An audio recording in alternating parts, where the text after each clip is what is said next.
never slow up, no I don't take shit. I got no love for the fakeness. If you wanna play tough and wanna hate this, I'll always show up. አቶ ግርማ ዘነበ የደበበ ሰይፉ የስነ ጽሁፍ ተማሪ ነበሩ ናቸው። ለመጀመሪያ ዲግሪ ሲያጠኑም ሆነ ለሁለተኛ ዲግሪ ሲማሩ ደበበ ሰይፉ አስተምሯቸዋል። ደበበን ያወቅኩት በ1971 ይመስለኛል የሁለተኛ ዓመት ተማሪ ሆኜ ይመስለኛል። በዛን ጊዜ የስነ ጽሁፍ መሰረታዊያን የሚባል ኮርስ አስተምሮኛል። በዚህ ውስጥ ግጥም አለ፣ ልቦለድ አለ፣ ተውኔት አለ፣ አጭር ልቦለድ አለ፣ ሂስ አለ፣ ስነ ጽሁፋዊ ሂስ፣ እነዚህን የመሳሰሉ ነገሮችን አስተማረን። ከሱ ጋር በጥብቅ መተዋወቅ የጀመርኩት በ1973 የመመረቂያ ጽሁፌን አማካሪ ሆኖ እሱ ነበር አማካሪ። ወዳጅነት ጀመርን። ከዚያ ቤቱ ወስደኝ ነበር። ከዚያም እያደር ወደ ጓደኝነት ተቀየረ። በድህረ ምረቃ ትምህርቴም ስለ ዓለም ስነ ጽሁፍና ስለ ኪነ ጥበባዊ ሂስ አስተምሮኛል። እንዳልኩ ዕውቀቴ ከትምህርት ቤት ይጀምር እንጂ ከዛ ወደ ቤተሰብ ተቀላቀልኩ። ቤተሰቦቹ በጣም ጥሩ ቤተሰቦች ናቸው፣ ደግ ናቸው። የሚገርም ቤተሰብም ነው። ሁሉም እኩል መብት ያለው አይነት ቤት ነው። ከሁሉም በላይ ደግሞ ቸር ናቸው። በጣም እንደ ቤቴ ነበር፣ እንደ ሁለተኛ ቤቴ ሆኖ ነበር። በዚህ ደረጃ ነው ማቆደብን። ማህበራዊ ግንኙነቱ እንዴት አይነት ሰው ነው? ደበበ አብስቶ ክፍሉ ውስጥ ቁጭ የሚል ሰው ነው። አብስቶ ከመጽሐፍ ጋር ነው ውሎ አዳሩ። እንደውም በነገራችን ላይ ብዙ ጊዜ ሱባኤ ይገባ ነበር ለሳምንት። የራሱ የመጽሐፍት ክፍል አለው። ከዛ ክፍል ሳይወጣ እንደ እስረኛ ራትና ምሳውን በር ላይ በሳህን የተቀመጠለት ከማንም ሳይገናኝ ብዙ ጊዜውን በጽሞና የሚያሳልፍ ሰው ነበር። ግን በዛው ልክ ደግሞ ከዛ ክልል ሲወጣ በጣም ከአይኑም ባስከሚረግፍ ድረስ የሚስቅ ጮክ ብሎ አካባቢውን የሚያዳምቅ የዛ አይነት ሰብዕና ያለው ሰው ነውና ሁለቱንም ጽንፍ ነው። በተወሰነ ጊዜ ጽሞና በሚፈልግ ጊዜ ሱባኤ ነው የሚገባው። ማንም ሰው ጋር አይገናኝም። ግን ከዛ ውጪ መጫወት፣ መመራመር፣ ከሰው ጋር ሙግት ማድረግ የሚወድ እና ከብዙ አይነት ሰዎች ጋር ይገናኝ የነበረ ሰው ነው እና በማህበራዊ ህይወቱም ከወንድሞቹ ጋር ያለውን ጨዋታ ያለውን ተረብ ፍቅር ስታይ ሶሻላይዝ ማድረግ ማህበራዊ ሙቀትን የሚፈልግ አይነት ሰው ነው። ግን እንዳልኩህ ጊዜ ይወስዳል፣ ይሰብርና ይሄንን በጠቅላላ ከሰው ተገልሎ ብቻውን በጽሞና ረጅም ሳምንት በላይ ይቀመጣል። ቀን ከሌሊት ማለት ነው፣ ከሰው ሳይገናኝ። እንዲህ አይነት ሰው ነው ደበበ። ቅድም እንደተነጋገርነው ብዙ አይነት ሰው ነው። በስነ ጽሁፍ በየትኛውም የስነ ጽሁፍ ዘርፍ ብቁ የሆኑ ስራዎችን ብቁ የሆኑ ውጤቶችን ያመጣ ነው። በተለይ አሁን በእኔ በማውቀው በቲያትር መንገድም ቲያትሮቹ በጣም ጥሩ ቲያትሮች ናቸው። የተረጎማቸውም የጻፋቸው እንዲህ በጣም ለሰፊ ህዝብ አልቀረበም እንጂ ጥቂቶቹን ዩኒቨርሲቲ ባልማከል ሰራቸው ነበር። በዛ መንገድማ ያው የነበረው የሚጽፈው የተለያየ ስታይል የሚተረጉማቸውም ከተለያዩ ደራሲያን በጣም የሚራራቁ በስታይልም በምንም በአይዲዮሎጂም ከሚራራቁ ደራሲዎች ነው የሚተረጉመውና ራሱን እየፈተሸ ሙከራ ላይ ኤክስፐሪመንት ያደረገ የነበረ ይመስለኝ ነበር አሁን ሳስበውና። በግጥምስ በኩል እንዴት ነው ደበበ በጥበብ ስራ ውስጥ የት ነው ስፍራው የሚል እንደው ጅምላ ጥያቄ ባነሳና አንዳንድ ነጥቦች ብልደስ ይለኛል።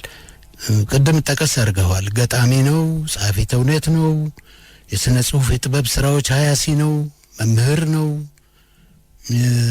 ስነ ጽሁፍ ታሪክና ዋጋ እንዲሁም ቴክኒክ ላይ የሚመራመር ሰው ነው። ደራሲም ነው፣ ያሳተመ ሰው ነው። ከዛም አልፎ ተርጓሚም ነው። በጥበብ ውስጥ ያልነካካቸው ቦታዎች የሉም ብዙ። ከዚህ ውጪ ደግሞ ፖለቲከኛም ነው። የፖለቲከኛ ሰብዕናም አለው ማለት ነው። የደራሲያን ማህበርም ሊቀመንበር ነበር ይመስለኛል።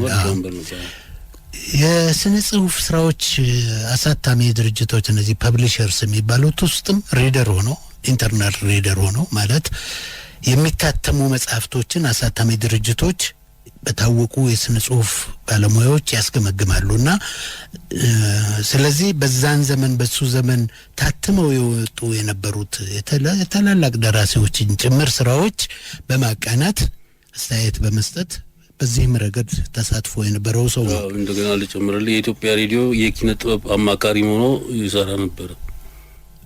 እና አሁን እንዲሁ ዝም ብለን እንዲሁ በወፍ በረር ያነሳናቸውን ደበበ ተሰልፎባቸው የነበሩ መስኮችን ብዛት ስናይ ረጅም ግዙፍ ዘርፈ ብዙ ብርቱና ታታሪ ሰው እንደነበረ መገመት እንችላለን። በእነዚህ አቅጣጫዎች አገሩንና ህዝቡን ለማገልገል ይተጋ የነበረ ሰው ነው ብዬ አስባለሁ።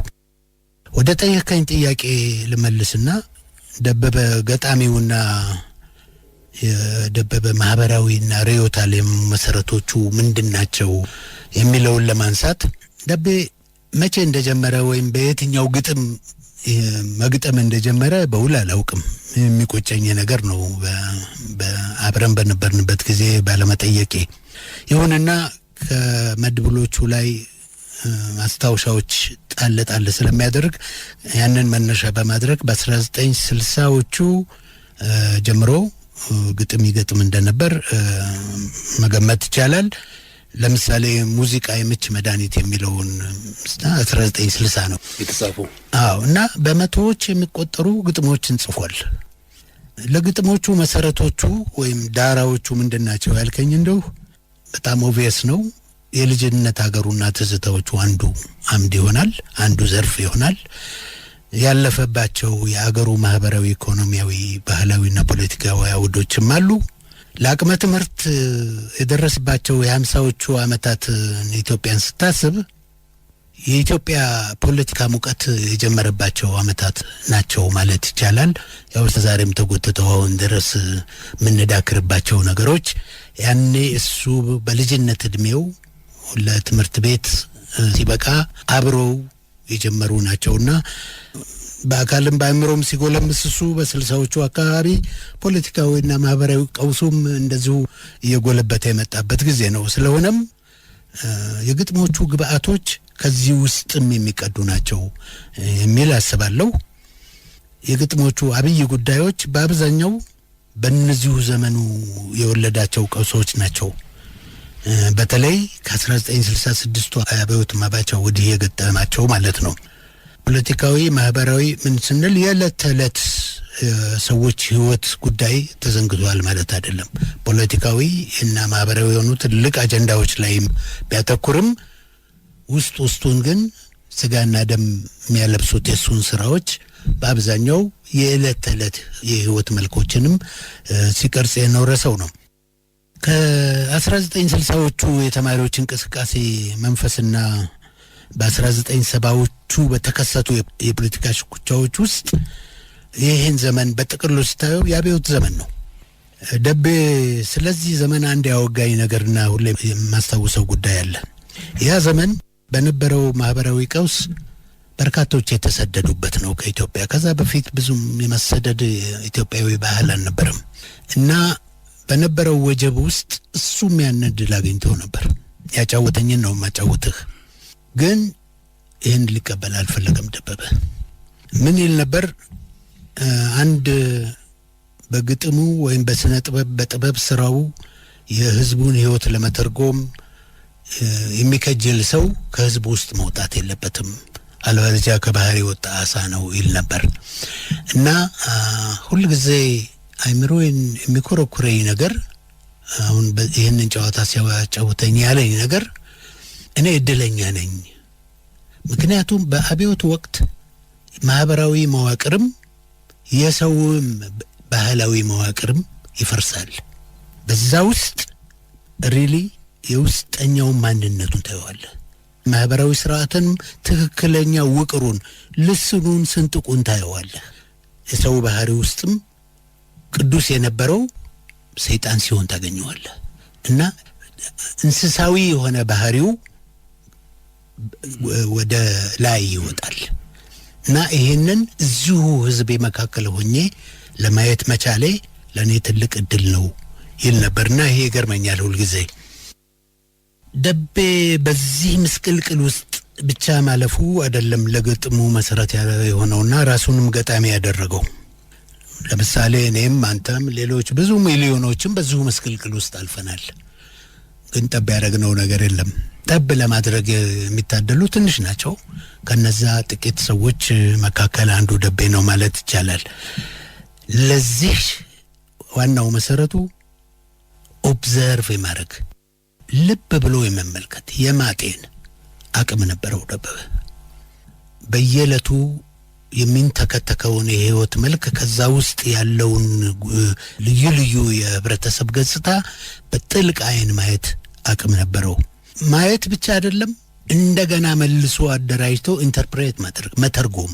ከዛ ውስጥ እውነትን መፈልቀቅ የዚህ አይነት የአይምሮ ዝንባሌ የነበረውና ያጉልበት የነበረው ሰው ነው ያንድ የጥበብ ሰው ትልቁ ዋጋው እንደማንኛውም ሰው መመልከት ብቻ ሳይሆን የተመለከታቸው ነገሮች እንደገና በልዩ ልዩ መንገድ አጥንቶ ትርጉም ማውጣት ነው ዘላለማዊ የሆነ ትርጉም ማውጣት ነው ህይወትን መተርጎም ነውና ያንን ለማድረግ አቅም ነበረው ኦኬ መልእክት አስተላልፏል ሞራል አስተላልፏል ትዝብት አስተላልፏል ግን ከዚህ ጋር ደግሞ አብሮ ሙዚቃም ሰጥቶናል ዘምሮልን ደስታንም ሰጥቶናል ማለት ነው እና ይሄንን ነው ለማለት የምችለው ቀን ያረፈው የስነ ጽሁፋችን ተወራሪ ኮከብ ደበበ ሰይፉ ከጻፋቸው ግጥሞች ጥቂቶቹን እናንብላችሁ ጉልበቴ በርታ በርታ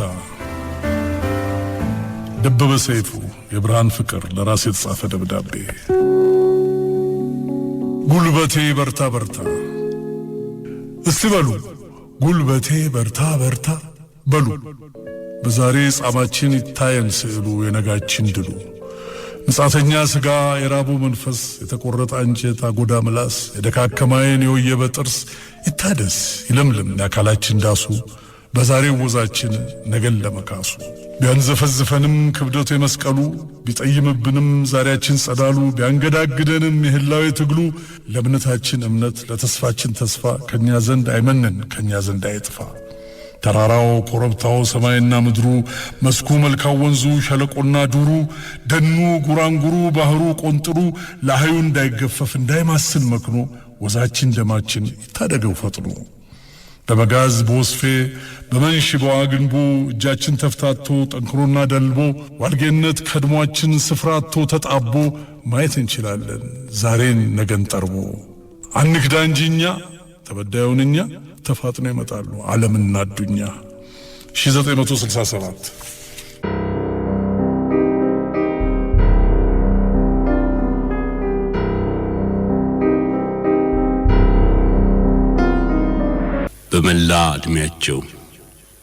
በመላ እድሜያቸው በገማ አፋቸው የሌላውን ስጋ ቆርጠው የሚያደቁ የሚቦጫጭቁ ለሰከንድ ቁርጥራጭ ለደቂቃ ፍላጭ ዘግተው አፋቸውን ከፍተው ራሳቸውን ትተው የውጭውን ውስጡን ቢያስተውሉ የልብም ጉድጓድ በድማሜው ብቻ ባደሩ በዋሉ ቀሪ እድሜያቸውን ሲያሙ ራሳቸውን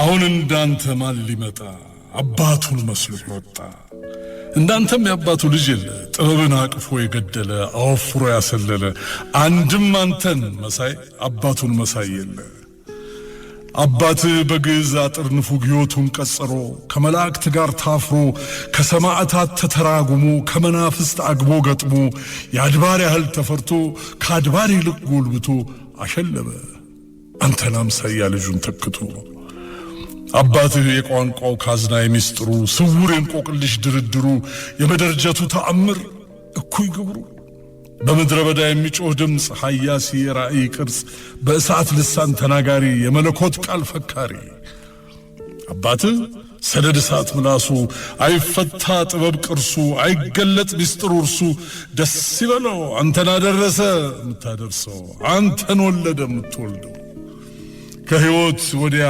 ላያልፍ የጥናትህ መደቡ ከህዝብ ጉያ ላይርቅ የምርምርህ ክበቡ ምን ብትርቅ ምትደርስበት ግቡ ወይ የመነሻ ህርካቡ የስንቱን አይነ ልቦና አታለልክ አስተዋይነቱን አጭበረበርክ እንደ አባትህ በቋንቋ ግርዶሽ እየተጠለልክ በጀሮህ ጥጋት ላንሻዋሻው የአፍርንጅ ልሳነ ነፍስ አባከንክ ዕውቀት ምርትን እንዳይደርስ ከህዝብ አምሮ ምላስ የዋህ ፍሬ ነገር በባዕድ ቋንቋ ተሞሽሮ በሐሰት ግርማ ሞገስ ታፍሮ በኔነት ትቢት ተጫፍሮ ለየህ ከህዝብ ደማቅ አደባባይ ገደመህ በሱባኤ ከብቸኛ መስካይ ማያውቁቱን ይፈሯል የሚፈሩትን ያከብሯል ሲባልማ ሰምተ ይሆናል አባት ራሱ በማይፈታው እንቆቅልሽ ተረብ የድግምት ወጀቦ ፈውስ እያለ ሲያደባይ የስንቱን ሰው ቀልብ ሰልቦ ሰዊራ ሽዊራ ሩሽዊራ አቁራ ነቂራ አዝቢራ ጅቢርቢራ አጽቢራ አጽበርቢራ ሐሊላ ህልቃ ኢልባ ኢልና ኢል ባባባባ ላላላላ ፊፊፊፊ ዳዳዳዳ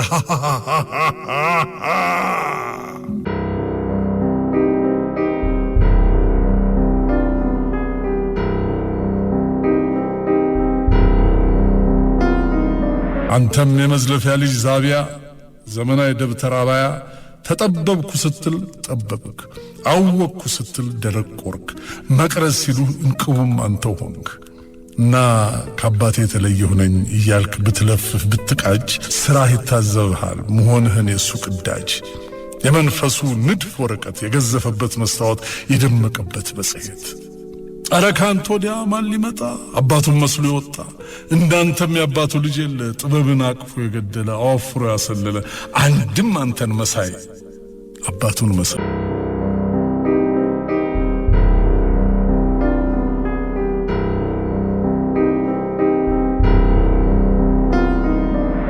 በተረት ያሰላስል መሬትና ጥንቸል ማህበር ገቡና ጽዋ ተጣጡና ያው እንደዛው ማለት ያጋጣሚ አይደለም የተፈጥሮ ባህል የታሪክ ዘይቤ አለው አንድ ቋንቋ አለው አንድ መላ አንተና ልደትክን አንተና አገርህን በማይረገብ ገመድ ባንድ ላይ የቋጨ ከአጸደ ዘመን ከቦታ ከለላ በደም ቃል ኪዳኑ ባንድ ያስተሳሰረ በማይታዩ እጆች ባልተሰማ ማላ እና መሬትና ጥንቸል ማህበር ገቡና ጽዋ ተጣጡና መሬት የፈንታዋን ስትከፍል በጽሞና ያው እንደዛው ማለት የአገርህ ህይወት የብዙሃን ህይወት ወዝ ደምና ቅስሙ ብርታቱ ድካሙ ተስፋውና ህልሙ ከእምቡጥ ወደ አበባ ከአበባ እስከ ፍሬ ለምልመው ለማየት በክንዶችህ ብርታት በአእምሮህ ንቃት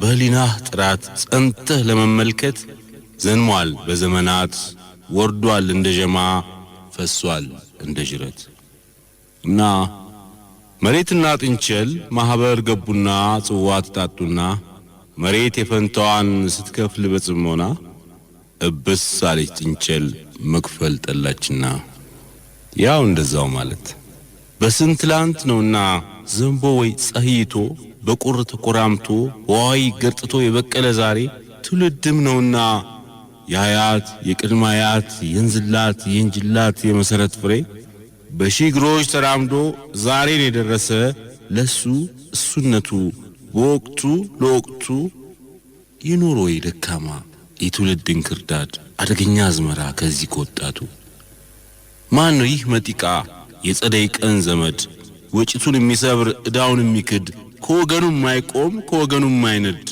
ይጫጭ መንፈሱ የሸፈተ ሐሳቡ የከነፈ ልቡ ራሱ መነሻው ደሞ ራሱ ግቡ እና መሬትና ጥንቸል ማህበር ገቡና ጽዋ ተጣጡና መሬት የበኩሏን ስትከፍል በጽሞና በሳለች ጥንቸል መክፈል ጠላችና ግና ምን ይሆናል ብትሮጠው ጋራውን ተሻግራ ሜዳውን አቋርጣ አልቻለችም ከቶ ከዳዋ ልትድን ከመሬት አምልጣ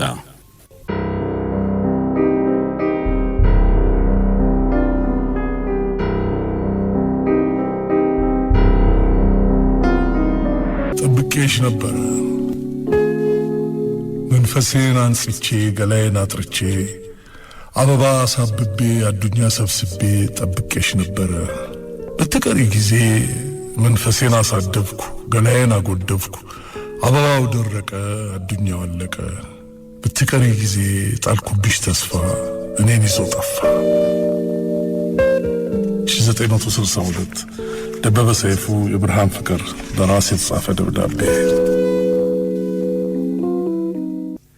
ሰይፉ ገጣሚ ብቻ ሳይሆን ሀያሲም ነበር ብለናል ለአብነት ያህል ስለ ምር ደራሲ መንግስቱ ለማ የተናገረው እናድምጥ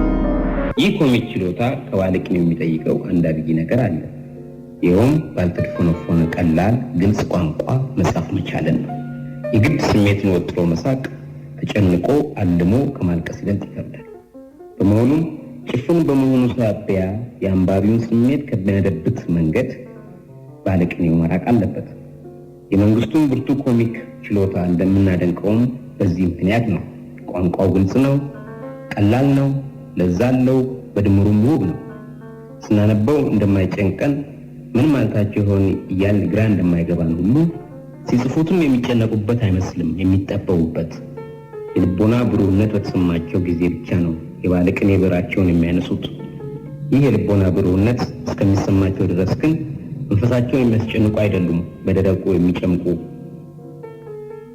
የመንግስቱ ለማ የስነ ግጥም መጽሐፎቻቸው ሁሉ ቁንጮ የሆነው የግጥም ጉባኤ በ1950 ዓመተ ምህረት በሳይክሎስታይል ታትሞ ወጣ 5 ዓመት በኋላም በ1955 ዓመተ ምህረት ላይ ባለቅኔው በዲፕሎማትነት ወደ ህንድ ከሄዱ በኋላ ህንደኬ በሚል አጠቃላይ ርዕስ የጻፏቸውን ግጥሞች ጨምሮ የግጥም ጉባኤ እንደ አዲስ በመኪና ታትሞ ወጣ ይህ 55ቱ የግጥም ጉባኤ በ53 ዓመተ ምህረት እንደታተመው የአባቶች ጨዋታ ሁሉ 26 ግጥሞችን ይዟል በ50ቱም ግጥሞቹን በአርዕስተ ይዘት መከፋፈል የፍቅር የጨዋታ የሐሳብ የተረት በማለት ከፍለው አስቀምጠውት ነበር በአዲሱ እትም ውስጥ ግን ግጥሞቹ በተጠቀሱት አርዕስተ ይዘቶች ስር እንደተጻፉ ቢያወሱም ለየብቻ መድበው አላስቀመጧቸውም የሆነ ሆኖ ስራዎቻቸውን ምንም እንኳን በእነዚህ በተባሉት አራት አርዕስተ ይዘቶች ስር ቢያውሏቸውም በአጠቃላይ በመጽሐፋቸው ውስጥ ጎልቶ የሚታየው ርዕሰ ይዘት ፍቅር ነው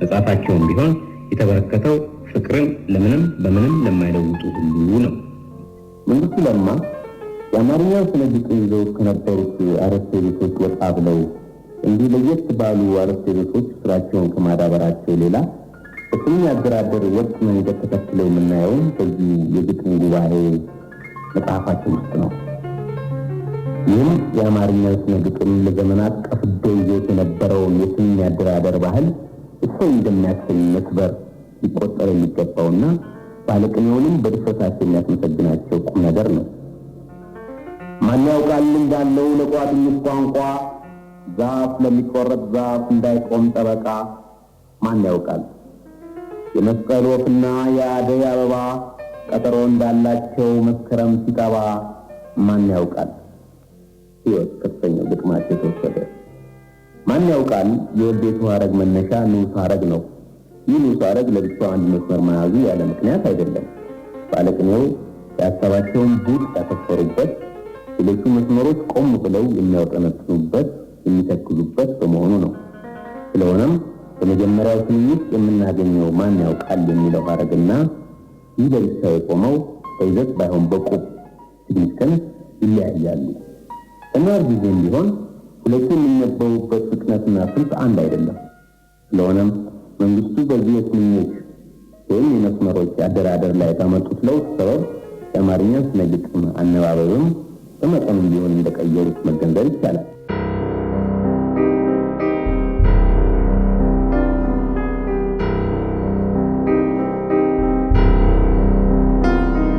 ከአቶ ግርማ ዘነበ ጋር ወዳደረግነው ጭውውት እንመለስ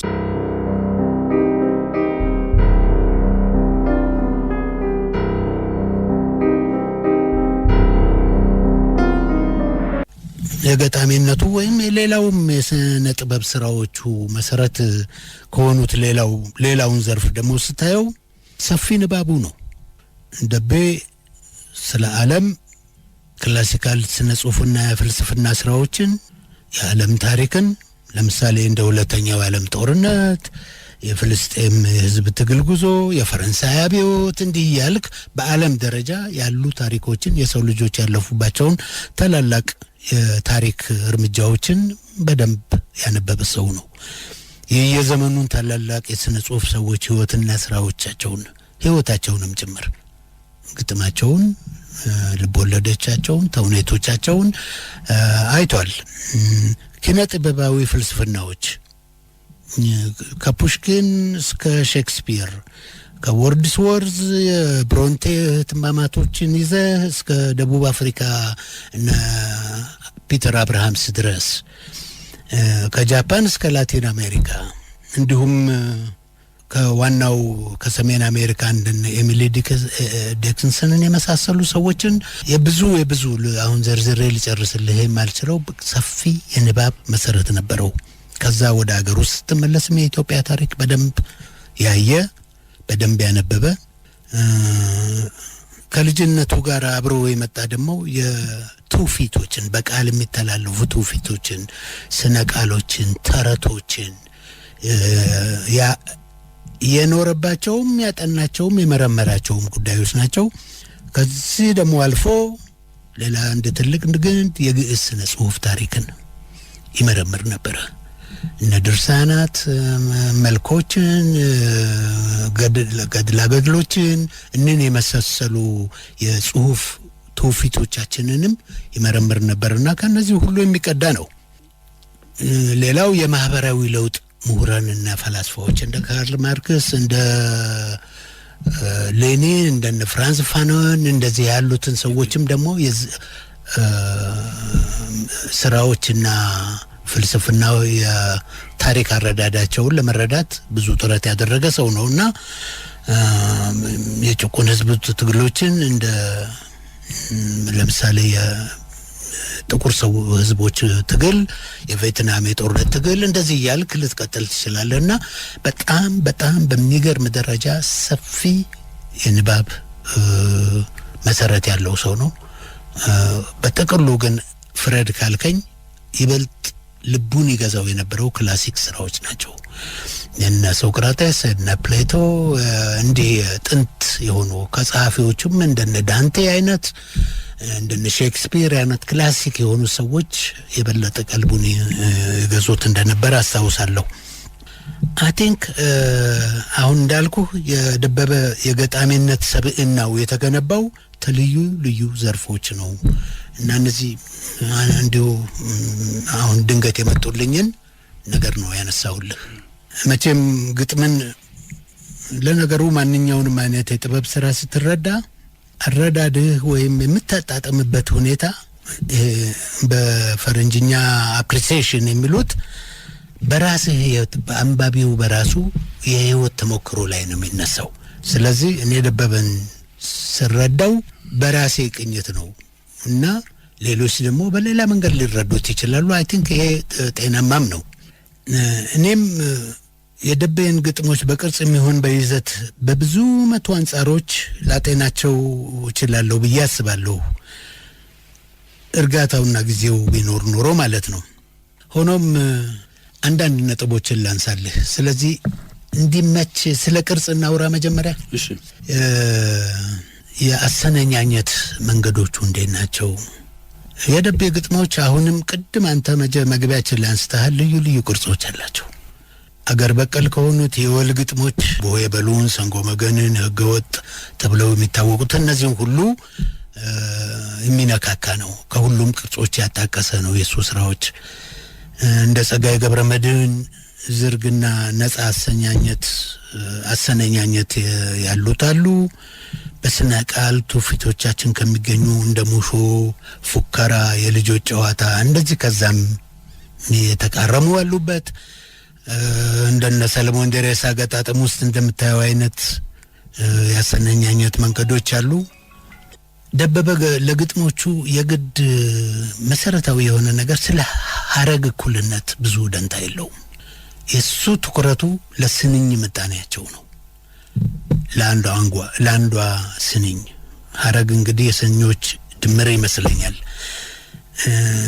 ስለዚህ እንደው በጥቅሉ የደበበን ግጥም እንዴት ቅርጹን ታየዋለህ ያልክ እንደሆነ አብዛኛውን ትኩረቱ ስንኝ ላይ ነው። ስለዚህ በግጥሞቹ ላይ የመጀመሪያው መስመር ላይ አንድ ስንኝ፣ የሚቀጥለው ላይ 4፣ የሚቀጥለው 2፣ የሚቀጥለው 3 ሊሆን ይችላል። ዋናው የመለኪያው መሰረቱ ስንኞቹ ናቸው። በጥቅሉ ይሄ አይነት ባህሪ ያለው በነገራችን ላይ ደቤ በግጥምም በአካላዊ ቅርጹም መጫወት ይወዳል። ማለት በፊዚካል ፎርሙ ላይ ይጫወታል። ለምሳሌ ቋጥኙን ማየት እንችላለን። ቋጥኙ የተባለው ምናልባት በንባብ ልታከልበት ትችላለህ፣ ግን በቅርጽ ሲጫወት ጭብጣዊና ምስላዊ ትርጉም ይሰጣል። ቋጥኙን ያየኸው እንደሆን ቋጥኝ ነው፣ ድንጋይ አይደለም። ከዛ ቋጥኙ ወረደ እየተንሰቀሰቀ ፈረሰ ነው የሚል እና አፈራረሱን በፊደሎቹ በስንኞቹ በሆሄ ጭምር እንዴት እያነሰ እየወረደ እንደሚወድቅ ያሳያል። ስለዚህ ለአንባቢው በአይኑም ጭምር ምስል ይፈጥርለታል፣ አይምሮዊ ምስል ይፈጥርለታል። ቋጥኙ መሰረተ ጽኑ የብረት ምሰሶ ነኝ ባይ ቋጥኝ በቋጥኝ ላይ ንፋስ ራሱን ያዞረው ሳር ቅጠል ድንጋይ አፈር ስብርባሪ ነገር ሲኮረኩመው እንዳከከው ሲገፈትረው እንደዳሰሰው ትዝብቱ ብቻ ያሳቀው ግና አንዲት ጠብታ ውሃ ተሰኝታ አፈር ስትነክስ ድንጋይ ስትጎርስ ውቅያኖስ መርከብ የምታፈርስ እና መቼ ቀረለት መነጠቁ ከግሽር ዳሱ መውለቁ እንዲያ እንዳልተንተከተከ እንዳልሳቀ ወደ ቁልቁል ወረደ ቋጥኙ እየተንሰቀሰቀ። ስለዚህ በቅርጽ ላይ ቅድም ኤክስፐሪመንት ያደርጋል ያልከው አይነት ነገርም ያደርጋል። ለነገሩ በዓለም ላይ ሌሎች ገጣሚያንም እነዚህ ልዩ አይነት ሙከራዎች እንደዚሁ ያደርጉ ነበር። ያልታተመም እዚህ ውስጥ የታተመ ውስጥ የሌለበት የምን አልጀብራ የሚል ወህኒ አልጀብራ 000ዎችን ቀለበቶቹ ተደርድረው አንድ ላይ ሰንሰለት እንደሚሆኑ እና ምን ለማለት ነው በጥቅሉ በቅርጽ ላይ የመመራመርም አቅም የነበረው ሰው ነው ለማለት ነው። አንድ ሌላ ከደበበ ግጥሞች መገነዘበው በእያንዳንዳቸው ግጥሞች መካከል እንደውም ከፈለክ በአንዱ ግጥም በራሱ ውስጥም ቢሆን ከዳር እስከ ዳር በአንድ አይነት ንዝረት የሚሰደሩ አይደሉም። የደበበ ግጥሞች ልዩ አሰናኛኞቶች ተወሳስበውና ተቀላቅለው ነው አንዱ ግጥም የሚወጣው። ከአንደኛው ግጥም ሌላኛው ግጥም ባደራደሩ ባሰናሰሉ ይለያያል። እሱ ቀርቶ በአንዱ ግጥም ውስጥ በራሱ አንድ ምሉእ በሆነ ግጥም ውስጥም ልዩ ቅርጾችን አንድ ላይ መሸረብ ይችላል። የዛ አይነት አቅም አለው እና ከአንድ አንጓ ወደ አንድ አንጓ ስትሄድ ይቀየርብሃል። እንደውም አንዳንድ ጊዜ ያሳርጋል መሀል ላይ መሸጋገሪያ እንደ ማርሽ መቀየሪያ የሚያደርጋቸውን ንግግር ነገር ያደርጉ እንደዚህ አይነት ንግግር የሚያስመስላቸው ነገሮች አሉ። ስለዚህ ምን ማለት ነው ይሄ? በቅርጽ ረገድ የደበበን ግጥሞች ካየህ የአንባቢውን ግጥም የማንበብን ችሎታ ይጠይቃሉ። ግጥም የማንበብን ችሎታ የሚጠይቁ ናቸው። ልዩ ያሰናኛኘት ዘዴዎችን መጠቀሙንም ጭምር የተገነዘቡ መሆን አለባቸው ሲያነቡ። አለበለዚያ ይሳሳታል። ሲያነብ ስሜቱን ማምጣት አይችልም። ምክንያቱም በአንደኛው ያሰናኛኘት መንገድ ተሳፍሮ የሚሄድ አንባቢ ከአራት መስመር በኋላ ይቀየርበታል። ያኔ ስሜቱን ማስተላለፍ የትርጉም ለውጥ ሁሉ ያመጣል። እሱ ላይ የህትመት ስህተት የፕሩፍሪዲንግ ስህተት ሲጨመርበት ብዙ በደል እንፈጥርበታለን ደበበ ላይ ገጣሚው ላይ የሚል ሀሳብ አለኝ። ኤክስፐሪመንት ያደርጋል። ቅድም እንዳነሳው ልዩ ነገሮችን በማጋጨት አዲስ አይነት ያሰናኛኘት መንገድ ለመፍጠር ይሞክራል። ፍጹም ነባሮቹን ብቻ ያደግመም አይደለም፣ ደግሞ ፍጹም ከነባሮቹም ጋር የተፋታ አልነበረም። ስለዚህ በዚህ መንገድ ምን መጣ? ደበበ የራሱ ስታይል አበጀ ማለት ነው። ስታይል ማበጀት ለደራሲያንና ለጥበብ ሰዎች፣ ለሰዓሊዎች፣ ለሙዚቀኞች ቀላል ነገር አይደለም። ልክ ስትሰማው የደበበን ግጥም ይመስላል ማለት መቻል በብዙ ልፋት የሚገነባ ውርስ ነው እና ደበበ በእነዚህ ሁሉ ሙከራዎች ውስጥ በጥቅሉ አንድ ግጥም ዝም ብሎ ደራሲውን ሳይነግሩ ሲያሰሙህ ይሄ የደበበን ግጥም ይመስላል የምትለው አይነት የራሱን ከለር የራሱን ባህሪ አምጥቷል ማለት ነውና ይሄ ከታላቅ ገጣሚነት የሚመጣ ነው። ጸጋዬ ገብረመድህን ጋር ብትሄድ ይሄ ጸጋዬ ገብረመድህን ነው። ሰይፉ መታፈሪያ ጋር ብትሄድ ይሄ ሰይፉ መታፈሪያ ነው። የእሳቸውን ግጥም ይመስላል እንደምትለው ያለ የራሱ ትልቅ ስታይል ፈጥሯል ይመስለኛል። ስለ አገጣጠሙ እዝራ አብደላ በ2008 ተጠርዞ ባንድ ላይ ተጠርዞ የታተመው መድበል ውስጥ እንደ መግቢያ የጻፈው ነገር አለና ገጽ 5 ላይ ደበበ ነፃ ግጥምና ዝርግ ግጥም ወይም ፕሮዝ ፖኤም የመጻፍ አቅም ቢኖረውም በአመዛኙ ያደላው ለነባር አጻጻፍ ቅርጽ ነበር ይላል። በእኔ ግምት ግን የሚያደላው ወደ ነፃና ዝርግ ወደ ተባለው ይመስለኛል። እኔ እንደውም አንዳንዴ ሳስበው ሳልጠይቀው በመቅረቴም ከሚቆጩኝ ነገሮች አንዱ ነው። በግጥሙ ውስጥ ስለቀረበው የህይወት ትርጓሜ፣ ስለተላለፈው ጥብቅ ሐሳብ፣ ስለተሳለው ምስል፣ ስለ ዘይቤው ጥንካሬ እንጂ ስለ ስኞቹና ሐረጎቹ ምትና ንዝረት በአንደኛ ደረጃ የሚጨነቅ አይመስለኝም። ለምሳሌ የተስፋዬ ዛፉ የሚለውን እናንብብ እስቲ። ገጽ 125 ላይ ያለ ይመስለኛል። የተስፋዬ ዛፉ ሲከረከም ቅርንጫፉ ስሩ ሲነቃቀል ሲበጠስ ሲፈነገል ጭላንጭል ስትዳፈን ብርሃን አይኑ ሲከፈን አንጥፌ ደርቤ ማቄን ዘንግቻት እንቁጣጣሽን ጸዳይ አበባ አደዬን በድቅድቁ ተቀመጥሁኝ ላለማሰብ እያሰብሁኝ የልቤን ልበባሻነት ገሰስኩኝ ተስፋ መቁረጥን ተስፋ አረኩኝ ይላል።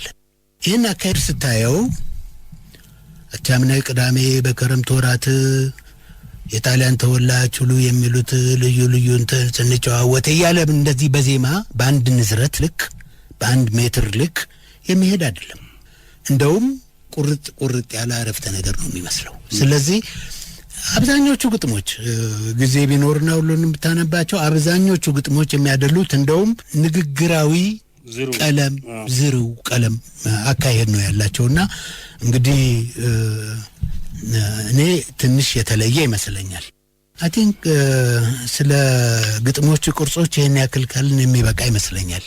ለጊዜው ይመጣልኝ እነዚህ ናቸው። አሁን በተረት ላስላስ ላይም ያው እንደዛው ማለት ብሎ መሸጋገሪያ ያደርጋቸዋል። የዛ አይነት እንደውም አብዛኛው ግጥሙ ላይ ነው። አብዛኛው አንተ ማለት እናም ከዚህ በመለስም ይላል እና በቅርጽ ውስጥ ታጥረህ እንዳትቆይ የማድረግ አካሄድ ነው ያለው። ስብር ያደርግብሃል እና እንደንት በጀርመን ሀገር የነበረ ጻፌ ተውነት ነው። ድራማቲክ ኢሉዥን ውስጥ እንዳትገባ ነው የምታየው።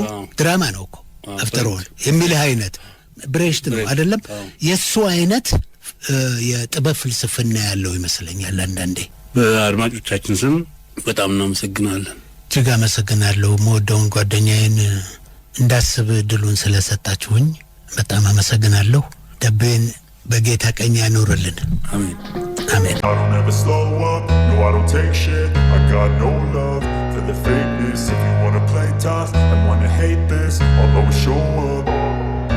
I don't ever slow up, no I don't take shit. I got no love for the fakeness. If you wanna play tough and wanna hate this, I'll always show up and make a statement. I don't ever slow up, no I don't take shit. I got no love for the fakeness. If you wanna play tough and wanna hate this, I'll always show up and make a statement. Everything I do so instinctive and so passionate. Every word I move so descriptive like an adjective. I got a vendetta against people who patented being negative when you should be getting after it.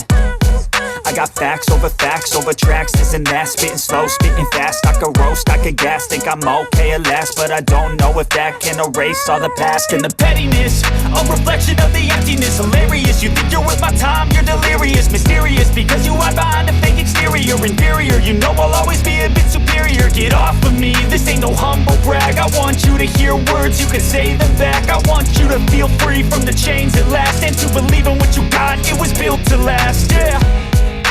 Now that I've been put through hell, I never got anyone's help. I had to do it all myself.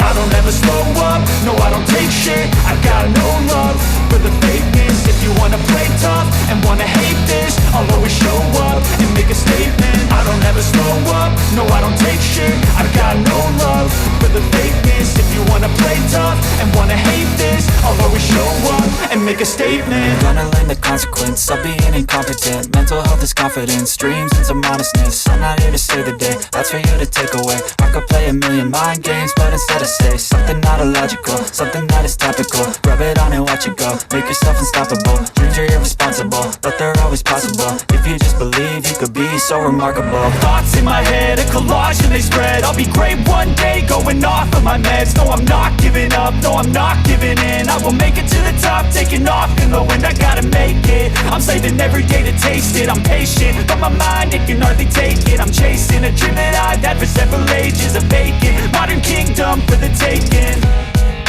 Now that I've been put through hell, I never got anyone's help. I had to do it all myself.